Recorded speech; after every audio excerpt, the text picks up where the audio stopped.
on statutes and limitations and access for child sex abuse victims will discuss the strategies to increase justice, including statutes of limitations reform.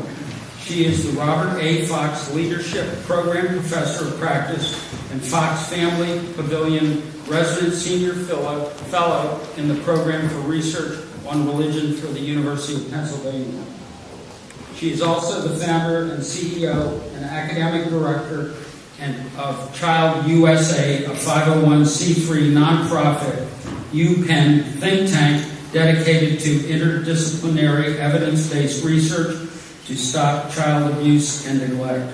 She is the author of Justice Denied, What America Must Do to Protect Its Children, which advocates for the elimination of child sex abuse statutes of limitations. She has won worldwide recognition and numerous awards for her work on both child sex abuse and as a vocal, influential critic of extreme religious liberty. Please welcome Professor Hammer.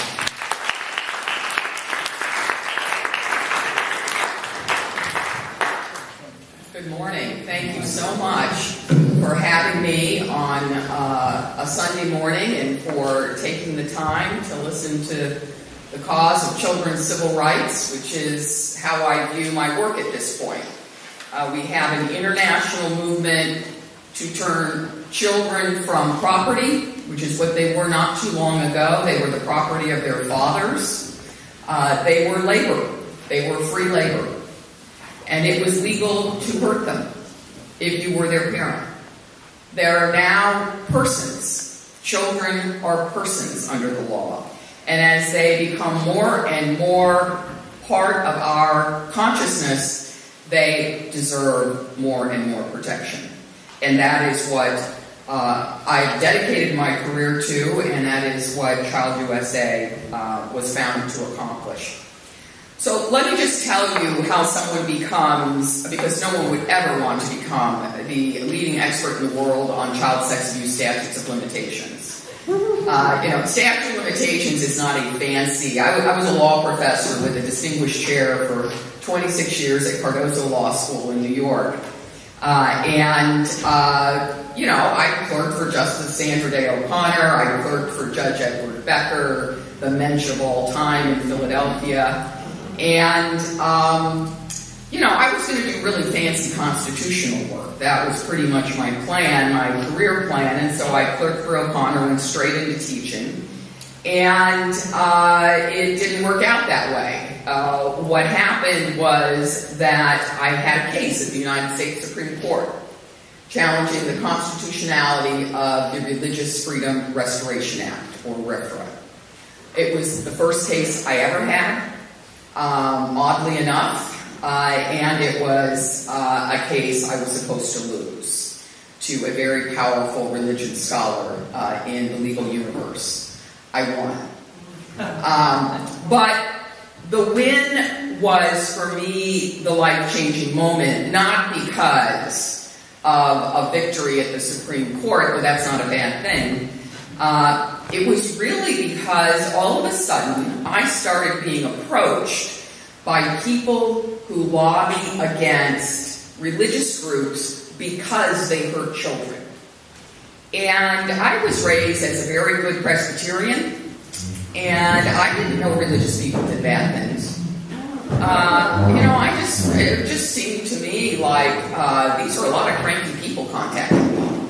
But it turned out to be Rita Swan of Child Inc., who started the first nonprofit to focus on medical neglect of children and the failure to vaccinate. She is a pioneer in the field. She was a Christian Scientist who let her 5-year-old son die, not knowing that science could have saved him. And once she learned that she had not been told the truth about his illness and about the fact that he could have been saved, she dedicated her entire life to saving children. So Child USA has its roots in Child Inc., which is a small nonprofit that she was running.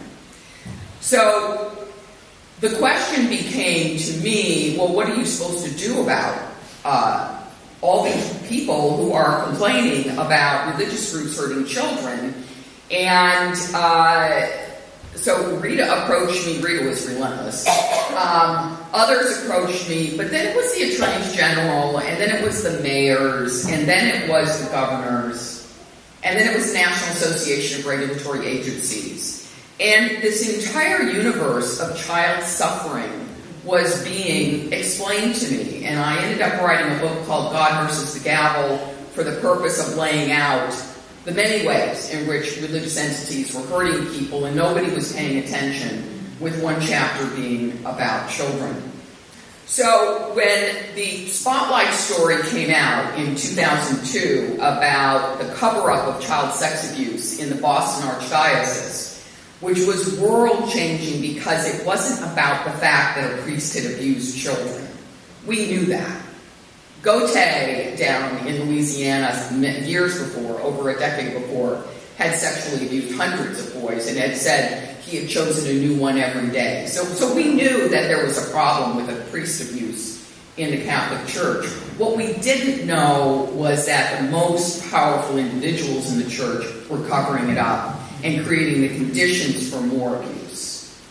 And so when that hit, lawyers called me and said, we need someone to do our First Amendment argument against the church, because they were suing the church for the victims, but the church was saying it had a First Amendment right not to be sued, never to produce discovery or evidence, and it was the world was picking on the church. It was being singled out for negative treatment because we were working on justice for the victims. And I said, sure. I mean, that was easy. First Amendment does not, it's not a refuge for scoundrels, right? It's not a place where we say, oh yes, go over here and hurt some people.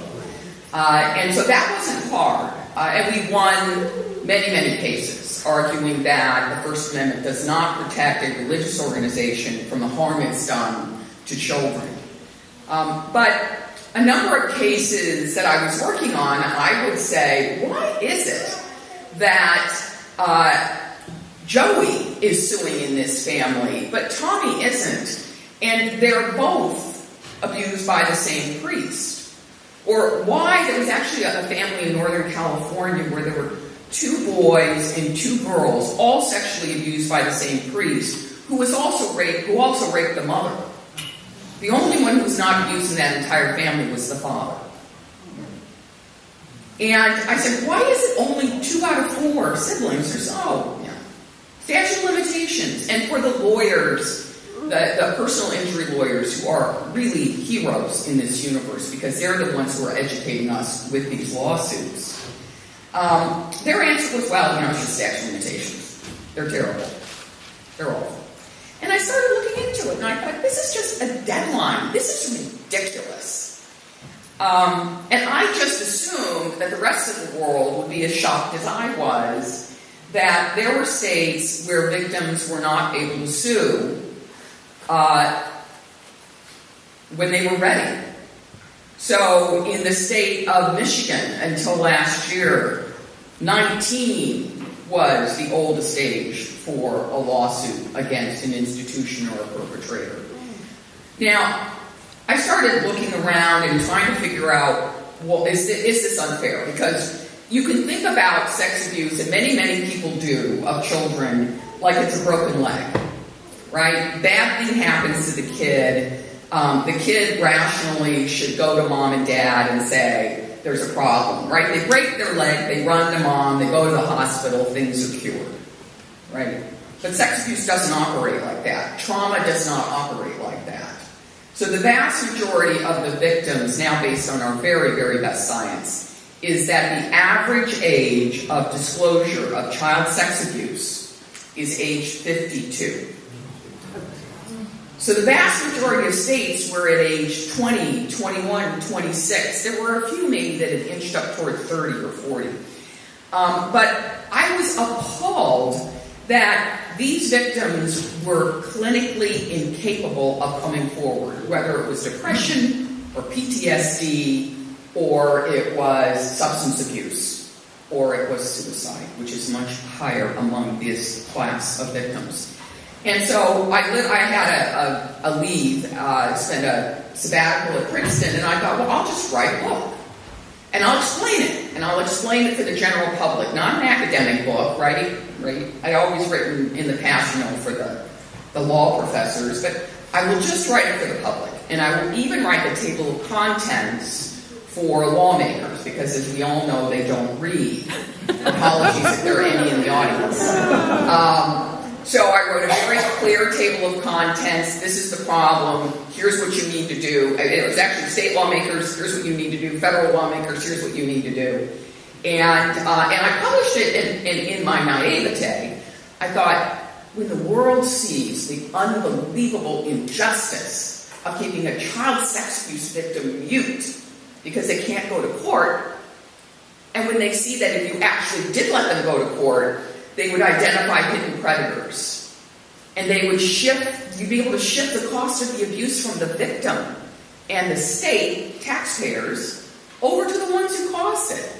It's just basic American fairness. I just thought, this is such a no-brainer that I was taking a little detour from my regular important constitutional law career and published it. And I got a lot of nice reviews. That was, because basically it's a no-brainer idea, right? It doesn't take a genius to figure this out. Once you see it, it's a problem. But then First Things came out. First Things is a conservative Catholic publication. And they had asked Marty Nussbaum, who is one of the lawyers for the Catholic Church, one of the leading ones in Denver, to write a review of the book with his wife. And so they wrote a review, and it was called Marci World. And it was every bit as misogynist and pathetic as that title sounds, but I knew I'd hit a nerve. Like, why would you do that? Right? Why would you publish this crazy review of such a no-brainer position? Just get rid of the statute of limitations. Let children sue when they're ready, when they're 52. I've had people contact me when they were 80. Had never told a soul. And so I thought, who knew? Then America Magazine, which is a Jesuit magazine, asked me if I would write an article about what the bishops need to do. And I was like, hell yeah, I'll write that. Here's what you need to do. You need to get out of the way. You need to let the victims have justice. And we need to find out who all of our hidden predators are. And they didn't publish it. And it was months. I was like, what the heck is going on here? Why did you solicit me to write something? I have other things to do. And then you're not going to publish it. Oh, no, it's coming. So what they were waiting for was the California Catholic Conference of Bishops to write a response, in which they called me a bitter woman. Well, as you can imagine, they didn't really mean bitter. They had another word, but they couldn't put that in print. Well, I'm married to a cradle-to-grave Philadelphia Catholic. My kids were raised Catholic. Now, my daughter was baptized by a pedophile. My son is gay. So we're not, it's not the best fit. We'll say that much. But our family embraced the Catholic universe. My husband's family totally embraced the Catholic universe. And so when the head of the Catholic League, Bill Donahue, emailed me once he saw my first column on this issue, he said, "You are an anti-Catholic hater." And I wrote back and I said, actually, I hate child abuse, but I do love my husband. And I give him credit. In the one moment, in 20 years, he's had some grace. He said, touche. He continues to call me names. So I knew pretty quickly that I had just introduced a controversial concept. Access to justice for child sex abuse victims. this was going to be controversial. And my plan was that it was going to be non-controversial. We're going to get all the laws changed, not we, other people. I just wrote the book to explain it to everybody, and then I was going to go back and do fancy stuff and only talk to, big-name constitutional people. But that's not what happened. After they started calling me names, I just said, it's such an easy idea. Let's just see what we can do. So I hired 5 to 6 research assistants. Normally in law school you're supposed to have 1. But Cardozo was good to me in those days. And I hired 5 to 6 research assistants, and I said, we need a website, we're going to track every state, and we're going to start showing the truth to the world that the only reason we don't know about child sex abuse is because we keep the victims out of court. We don't let them prosecute, and we don't let them sue when they're ready. And by the time they come forward, they have these heartbreaking experiences of the power of being ready to do something and going to a lawyer.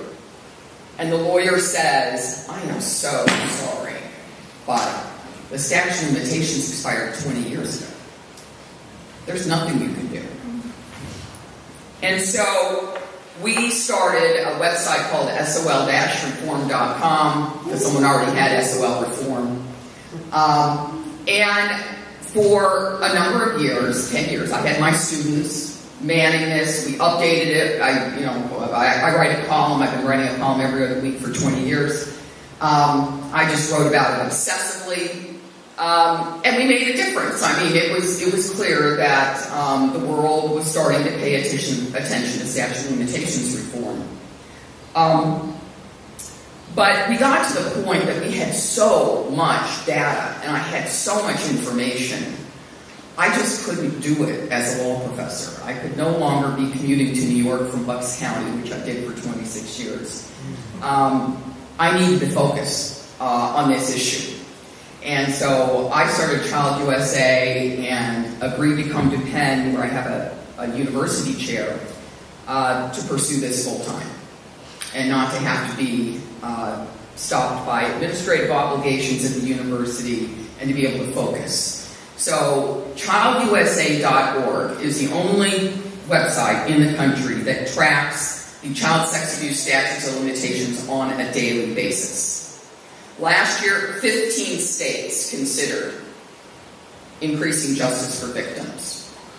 Hawaii passed something, but it had already done it 2 times before. This was the 3rd time they had opened what's called a window for the victims from the past. California passed a bill, a very good bill, but Governor Brown vetoed it. He had been trained by Jesuits. So last year was not a banner year. This year, 38 states are considering statute of limitations reform. Wow. And we have already had bills passed in New York. It took 16 years. In New Jersey, it took 15 years. But those bills have passed and will be the law soon. And the victims in those 2 states will be able to have justice. And they'll be able to tell the public what happened to them. We now expect another bill in California to pass, and we will have a major bill in California. And 12 other states on the same track toward helping the victims from the past get their voice. Because, the Me Too movement, as it is called, really started October of all the Weinstein revelations, right? And the Me Too movement was all about victims finding their voice and being able to tell the world. But in some ways, it was cruel. Because it was telling all the victims they had an obligation to tell the world about sexual assault, sexual abuse, sexual harassment. But they didn't bother to say that in most circumstances they were out of luck. That they were going to be incapable of pursuing justice. And so for a lot of the survivors, you might have noticed that the headlines have had less and less, right? Except for child sex abuse, where we have the Nassar scandal, where we have the Soulberry School, things just coming out of the woodwork.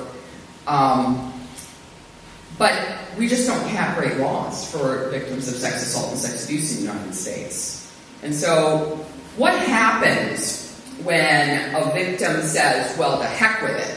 The Me Too movement tells me to tell my story, and it's going to empower me, and it's going to help other people. So I'm going to tell my story anyway. What happens to that victim? If they can't sue, they get sued by the perpetrator for defamation.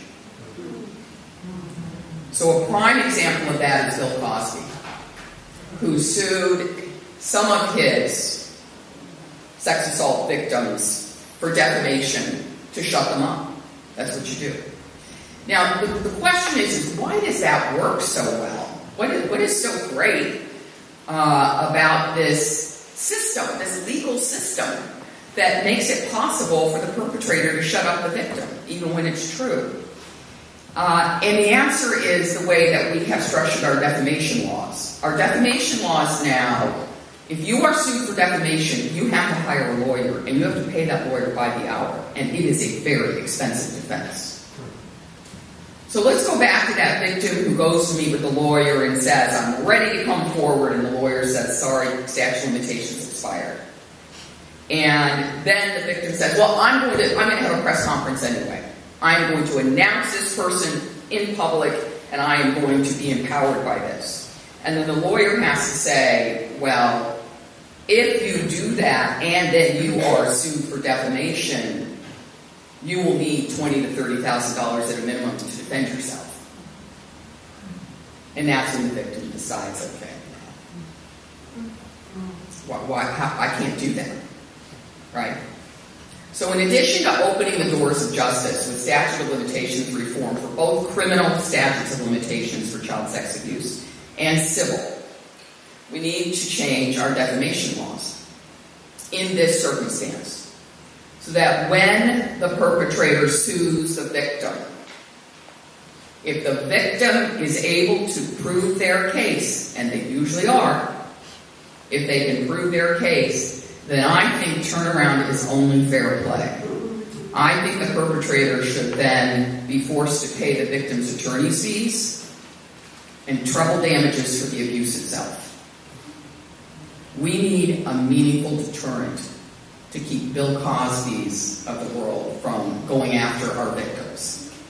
So we created this incredible system that we continue to empower the powerful who put children at risk, and we continue to do not enough for the victims to be able to be on a level playing field with the powerful so that they can be protected. And there's no better example of that than Pennsylvania.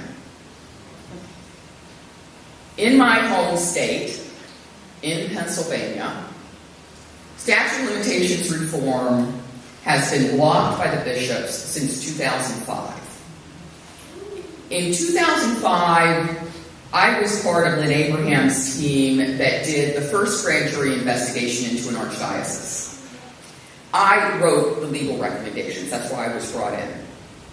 And one of our legal recommendations was, after identifying 63 priests who we knew had sexually abused children. And by the way, we had a war room with hundreds of priests' names. We just didn't have enough time to get all the evidence to name all of them. But we were pleased with 63 just to prove what was happening. 448-page report. It really started the cascade of information that we've had in Pennsylvania, culminating with Josh Shapiro's grand jury report last August on 6 dioceses. But, you know, the idea for this, these legal recommendations were, how are we going to prevent this in the future? Because not one of the hundreds of victims covered by that report were in the statute of limitations. So we produced over 400 pages, and what do we get? No justice, solely because of the statute of limitations. So we recommend eliminating the criminal statute of limitations, and we recommend reviving the expired civil statutes of limitations. And what we get, after the bishops are done with Harrisburg, is we get an extension from age 30 to age 50 for the criminal statute of limitations, still short of the average age of disclosure. and nothing on the civil side. And the bishops have not stopped lobbying yet. But they have the right to lobby. Right? And as far as I'm concerned, they can lobby till they're blue in the face. The question is, who are the lawmakers that listen to them? Because it's the lawmakers that make the law, not the bishops. And the answer is Republicans, generally. Especially Pennsylvania Republican senators. So the Pennsylvania Republican senators have blocked justice for the victims of child sex abuse in deference to the insurance industry and to the bishops. So this year, they came up with a great idea. It's brilliant. I have to doff my hat to Archbishop Shephew. What they did is they said, you know what we should do? We'll say that you can have child sex abuse statute of limitations reform if you can get a constitutional amendment that permits it. So the active bill right now in Harrisburg is a bill in which there won't even be an extension and there won't be a revival because you have to go through the 3 to 4 year virtually impossible constitutional amendment process. So essentially what they're saying to the victims of Pennsylvania is keep waiting. 3 to 4 more years, right? And what they're doing is they're callously ignoring the ones who've already died of drug overdoses, waiting for justice. And the ones who have died from suicide, waiting for justice. But that's not a problem. They're going to protect themselves. And you ask yourself, what is it that the bishops are worried about, right? I can tell you what they're worried about, and it's not money. They're the largest landholders in the United States. What they're worried about is that they have even more secrets than you already know. What you know is what has been released. There are worse stories that they have successfully kept from the public. And so what lawmakers are doing when they don't give justice to the victims is they are choosing not to know who child predators are in your state. And in my view, that is an outrageous policy choice. I don't care if the Dalai Lama himself lands in your office and says to do something. If it's going to hurt children, you shouldn't do it. You should not do it. So, it is a wonderful honor to be here at the Ethical Society to talk about the lack of ethics among our Pennsylvania legislators. I'm hoping they see the light because we're not stopping. The survivors aren't stopping. And it's not just the church. It's Dr. Johnny Bartow, hundreds of victims of a pediatrician from Johnstown. It's the Soulberry School that created a culture encouraging sex assault of children. It is the boarding schools. It is the private schools. It is the public schools. And we have a pandemic, and we have a tool that can end it. We can give justice to the victims. And until every state does that, I can tell you I will not rest. That is what we're working on. So, thank you for listening.